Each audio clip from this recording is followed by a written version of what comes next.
We have finished a difficult year. We have come through a difficult decade. But a new year has come. A new decade stretches before us. We don't quit. I don't quit. Let's seize this moment to start anew, to carry the dream forward, and to strengthen our union once more. Thank you. God bless you. And God bless the United States of America. And there it was for an hour and 10 moments. The President of the United States, the State of the Union address, George. Hour and 10 minutes. That was an ambitious speech, Diane. The President, unapologetic, going through an hour and 10 minutes, talking about the agenda he addressed in a year that he called one of the most difficult years in our nation's history. And this agenda going forward is something he says he is going to continue to pursue. He will not quit, but very, very clear, Diane.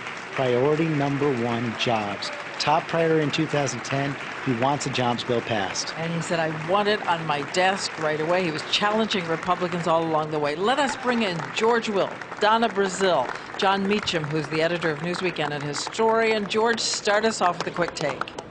Last year, in the second sentence of his first State of the Union address, the President said, the economy is the issue that rises above all others, and particularly that means jobs. Then, to the intense frustration of his own party, he spent the next year talking about health care. He's back to his first State of the Union address, and this time I suspect he means it.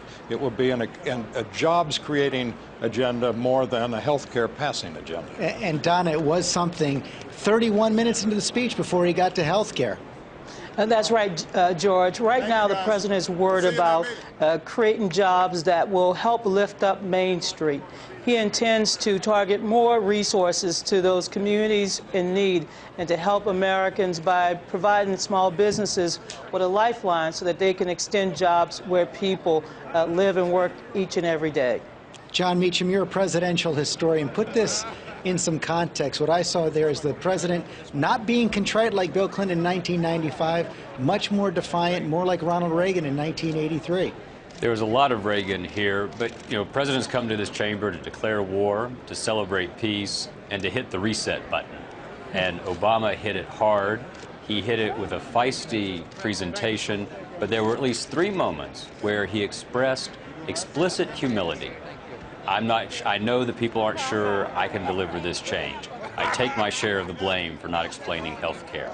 But he ended with, I don't quit, which of course is a long-term answer to the old line from President Nixon as well, who said he wasn't a quitter, but this was a much more affirmative and I think forward-leaning sentiment that the president hit again and again. Since jobs was the topic sentence, Mark Zandi, who's the chief economist for Moody'sEconomy.com, has advised both sides of that aisle. What did you make of the president's plan talking about $30 billion for helping community banks give credit? He also talked about small business tax cuts, eliminated capital gains on small business investments, infrastructure. What'd you make?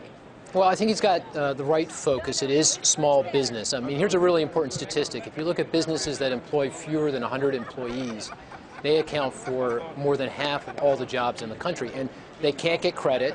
Every small business complains about getting credit, and they lack confidence. And I think the proposals that the president put forward address that. So if this gets passed quickly, I think it will make a meaningful difference, and the job market will be in gear by this time next year. You think it will create jobs? How many jobs do you think, from what you heard?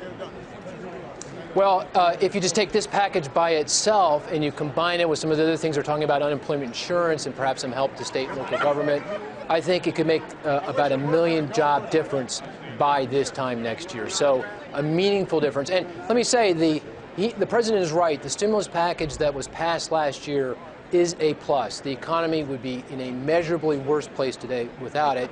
You combine this little bit more of juice, and I think we'll be in a much better place. I want to go out to Deborah Roberts, who's in Elkhart, Indiana. The president invoked it twice tonight as a scene of great suffering. He's been there 4 times, twice as president, twice as a candidate. What was the reaction in the room? Well, Diane, I would say the president scored some points here tonight. These people have been slammed in this recession. Some of the folks watching here tonight with us have been out of work for more than a year. They were heartened, though. There was even some applause in the room when the president talked about making jobs a new priority and holding banks accountable. They liked hearing that. But some of them said that they remain skeptical, though, about whether Congress will really work together, as the president said he hopes they will. They're happy with what they heard, but there's still a little skepticism here, Diane. These people are really hurting, and they want to see some action.